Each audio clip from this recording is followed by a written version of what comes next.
Well, there's a new research paper that is out, and it finds that the federal government's rules and regulations for the telecom industry are hurting consumers by actually encouraging artificial competition. Paul Beaudry, Associate Researcher at the Montreal Economic Institute, is the study's co-author, and he joins us now from Montreal for more on the problem as well as how to address it. Paul, good to have you with us today. And let me start by asking you, you say in this report that there are mistaken negative perceptions about trying to increase competition, adding a fourth player, that doesn't actually increase competition. It hurts the consumer. Walk us through why. Well, thanks for having me on the show, Catherine. Over the last several years, the federal government has made it one of its primary policy objectives to foster the emergence of a fourth national wireless player in Canada. And the reasoning behind this policy is that in the eyes of the federal government, there hasn't been enough competition, enough choice for Canadian consumers in the wireless sector. Well, our research paper doesn't support this conclusion. We've reviewed data, international rankings of the Canadian wireless sector, and actually we find that the wireless sector is doing pretty well in Canada. We have some of the most performing and innovative networks in our country, and on the pricing side, Canadians don't pay that much more than other countries. Actually, Canada is in the average of OECD countries. A lot of people point out to Europe as being a consumer's paradise. However, pricing, although it is lower in Europe, is not the only indicator we should look at when assessing the performance of the wireless sector. Europe has networks that are not as performing as Canadian networks, and it doesn't invest as much in its infrastructure. So is it fair to say then in Canada you're essentially getting more for your money?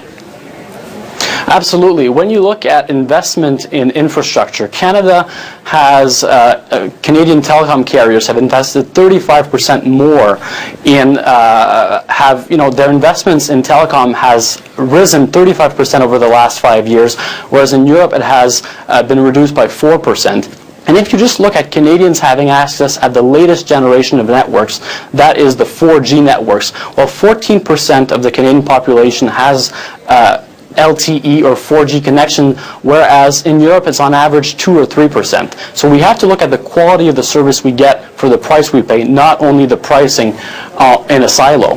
What do you think the government's policies as it relates to really pushing for this fourth carrier, for limiting merger and acquisition activity in Canada? What do you think their policies are actually doing to Canadians and perhaps even just to the broader economy? I mean, and I ask you that in the sense I thought it was really interesting. Your report says that it does negatively impact innovation and investment. Well, first of all, it does create a climate of uncertainty when there is limitations to how spectrum can be traded in Canada. We've seen this lately with the government's position vis-a-vis the acquisition of Mobilicity by TELUS. But more importantly, the policies that the government has been promoting have prevented spectrum from being optimally used. In the telecom sector, what is very important is to have spectrum used to innovate and to come up with the most interesting technologies to respond to consumer demand. But what we've seen is that spectrum has been allocated inefficiently because of the government indirect subsidies to new entrants. What the government has done is subsidized the arrival of new entrants in the market, and most of those new entrants have not been able to keep up. You look at Mobilicity, you look at Wind Mobile, and you look at Public Mobile.